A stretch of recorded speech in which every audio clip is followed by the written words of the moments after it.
আল্লাহ বলেছেন, হে দুনিয়ার মানুষ, তোমরা ভালো করিয়া শুনো, আমি তোমাদেরকে বিজয় দান করব। আমি আল্লাহ পাক রব্বুল আলামিন তোমাদেরকে দুনিয়ায় রাজত্ব দিব, বিনিময়ে একটা কথা তোমাদেরকে পালন করতে হবে, দুইটা মিনিং তোমাদেরকে মানতে হবে। সেই দুইটা জিনিস কি? আল্লাহ পাক রব্বুল আলামিন বলেন, একটা হচ্ছে আমি যেটা বলছি সেটা মানবা, আর আমি যেটা নিষেধ করেছি সেটা ছেড়ে দিবা।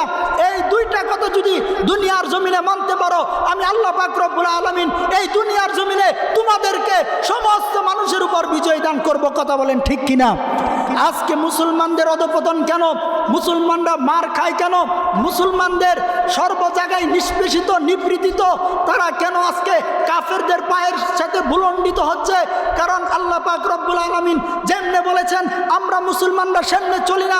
যদি সামনে চলতাম তাহলে কোনো কাফের যদি আল্লাহর হুকুম মানার পর কোনো কাফের যদি মুসলমানের উপর হাত তুলতো, আমার রব বলেন আমি সেই হাত ভেঙে গুড়িয়ে দিতাম।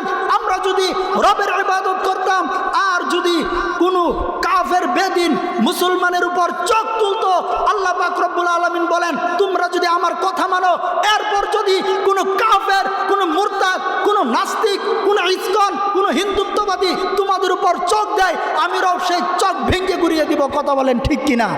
কিন্তু আজকে আমরা আল্লাহ তাআলার ইবাদত থেকে দূরে চলে আসছি।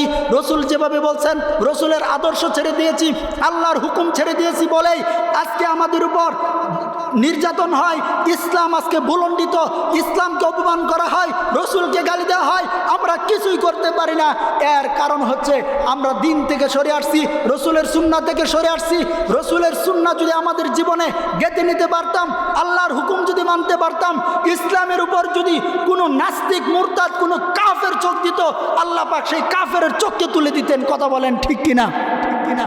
আজকে সারা পৃথিবীর মধ্যে অশান্তি বিরাজমান করতেছে, কোথাও শান্তি নাই। শান্তির জন্য আমরা আল্লাহর কাছে দোয়া করতেছি যে আল্লাহ আবাবিল পাঠাও, আল্লাহ আবাবিল পাঠাও, আল্লাহ আবাবিল পাঠাও। কিন্তু আল্লাহ কোনো আবাবিল কেন পাঠায় নাই জানো? কারণ এই পৃথিবীতে 200 থেকে 250 কোটি মুসলমান আছে, এরপরও কেন আমার রব আবাবিল পাঠাবেন?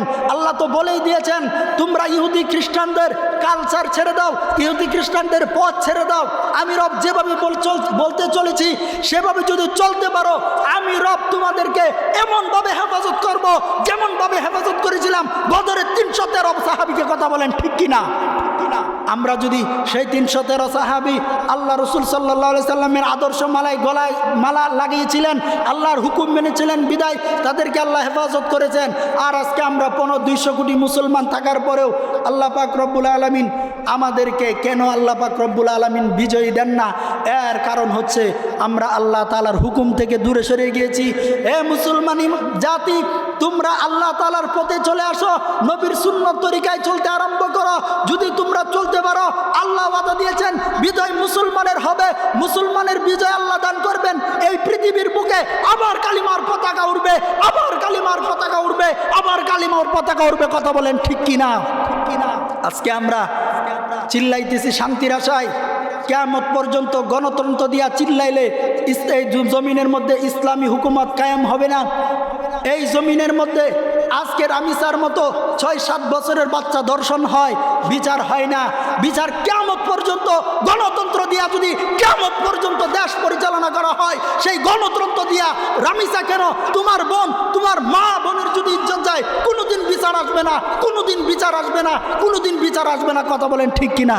বিচার পাবা না, যতই চিল্লাও না কেন, গণতন্ত্র দিয়া বিচার হবে না। আল্লাহর কোরআনুল কারীম দিয়া যদি একটা ধর্ষণের বিচার করা হয়, আল্লাহর কসম করে বলতে পারি এই জমিন থেকে দর্শন বন্ধ করে দেওয়ার দর্শন বন্ধ করে দেওয়া যাবে, 1 মিনিট সময় লাগবে। কেমনে? কোরআনের মধ্যে আল্লাহ বলেছেন যে দর্শন করবে তাকে তুমি হত্যা করো।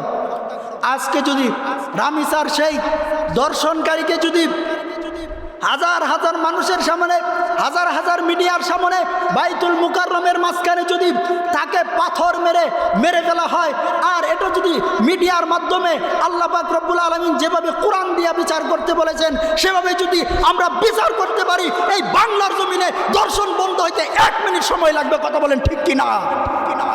অথচ আজকে বারবার একের পর এক আমার ছোট ছোট বোনেরা, আমার ছোট ছোট মা বোনেরা দর্শন হচ্ছে। আজ পর্যন্ত বিচার পায় নাই। বিচার কোনোদিনও হবে না। যারা গণতন্ত্র দিয়া ইসলাম কায়েমের জন্য চিল্লাও, তোমরা চিল্লাইতে থাকো, কোনোদিন ইসলাম কায়েম হবে না। ইসলাম কায়েমের জন্য লাগবে জিহাদ। জিহাদ করে এই জমিন ইসলাম প্রতিষ্ঠা করতে হবে। আর জিহাদ করে যে ইসলাম প্রতিষ্ঠা হবে, সেই ইসলাম মদিনার ইসলাম, আর মদিনার ইসলাম যেখানে কায়েম হবে সেখানে সে সোনার বাংলাদেশ একদিন সোনার মদিনায় পরিণত হবে। কথা বলেন ঠিক কিনা? এই জন্য আসুন, ইসলামের জন্য জীবন কুরবান করতে হবে। ইসলামতন্ত্র এই জমিনে কায়েম করতে হবে। যতক্ষণ পর্যন্ত ইসলামিক তন্ত্র কায়েম না হবে, ততক্ষণ পর্যন্ত আমাদের এই চোখের সামনে এই বাংলাদেশে 20 বছরে যা দেখলাম, কয়েকদিন পরে পরে মানুষকে চোখের সামনে হত্যা করে, আজ পর্যন্ত কেউ বিচার পায় নাই, কোনোদিনও পাবে না। কোরআনের আইন যদি একটা ট্যাবলেট যদি এই জমিনে চালু করে দেওয়া হয়, এই জমিন থেকে খুনি, দর্শন সব কিছু বন্ধ করা 1 মিনিটের কাজ। আল্লাহ পাক রব্বুল আলামিন আমাদের সকলকে জেনে বুঝে আমল করার তৌফিক দান করেন। সকলে বলেন আমিন। ওয়া আখিরু দাওয়ানা আনিল হামদুলিল্লাহি রাব্বিল আলামিন। আসসালামু আলাইকুম ওয়া রাহমাতুল্লাহ।